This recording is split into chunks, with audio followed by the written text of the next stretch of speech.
بلایی که از تو آید رحمتی است، هر که را رنجیده ای اون راحتی است.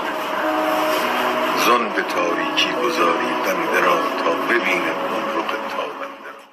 Karibu ndugu mtazamaji kwenye chaneli yetu ya The Elgomela Atlas kama sehemu ya kupata chambuzi na fafanuzi mbalimbali juu ya siasa za kikanda ya geopolitics na athari zake katika uchumi na chumi mbalimbali za taifa au mataifa jirani au mataifa yote katika ulimwengu huu tuliomo. Kwanza kabisa tunaangazia uhusiano wa nchi ya Marekani na nchi ya Irani na chimbuko la uhasimu huu ambao umeweza kudumu kutoka mwaka 1979 mpaka hivi leo mwaka 2026. Chimbuko la uhasama huu tunaweza tukalimulika kuanzia mwaka 1953 kwa operation maalum iliyoendeshwa na jeshi na vikosi vya kijasusi vya Marekani yani CIA kwa kushirikiana na kikosi cha ujasusi cha Uingereza yani M16, operation maalum walioita TP Ajax operation, ambayo ilikusudia kumwondoa madarakani aliyekuwa waziri mkuu wa Irani kipindi hiko aliyefahamika kwa jina la Mohammad al-Mossadegh.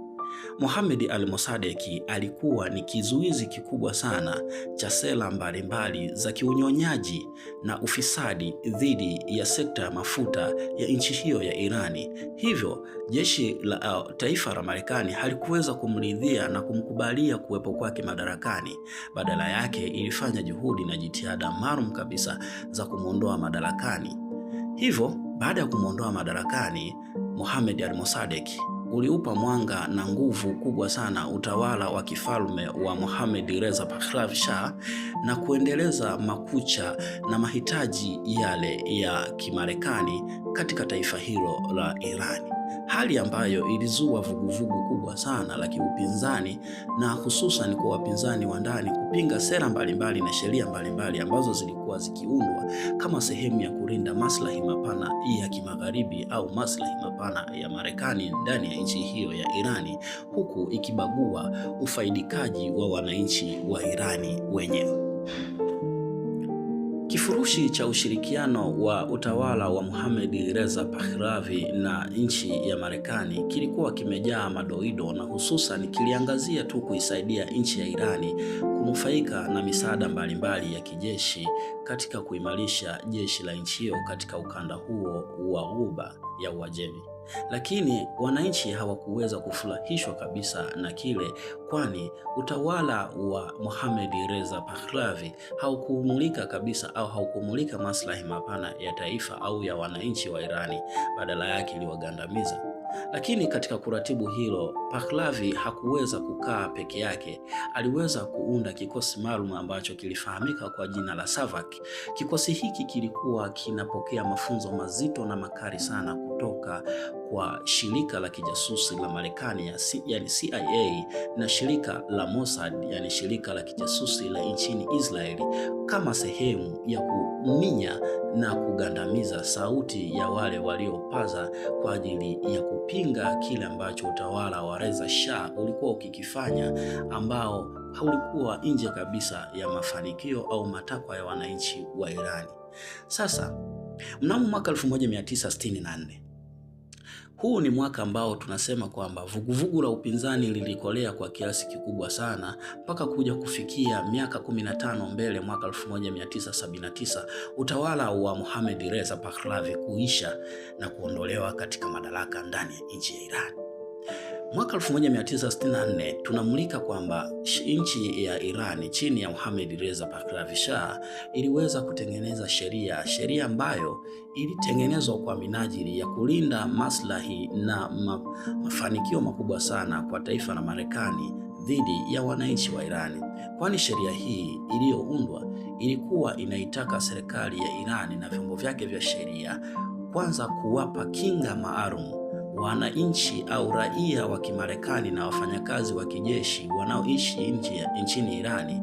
kuwa na kinga maalum ya kisheria, hali ambayo wananchi wengi wa Irani hawakuweza kuridhika nayo, hususan wanaharakati na watu ambao walikuwa wanahitaji utambulisho wao kamili kama taifa la Irani au kama taifa la Kiajemi kama linavyozungumzwa kwenye historia ya miaka nenda miaka rudi.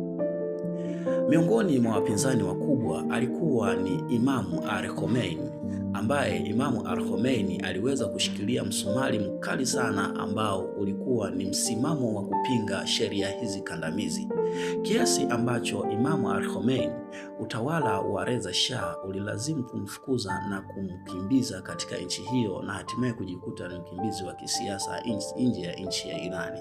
Hali hii haikuweza kurudisha nyuma juhudi na jitihada za kuikomboa nchi ya Irani kutoka kwenye mikono dhalimu ya utawala wa kifalme ambao ulikuwa hauzingatii maslahi ya watu wa Irani wala ilikuwa haizingatii historia ya uimara wa Waajemi.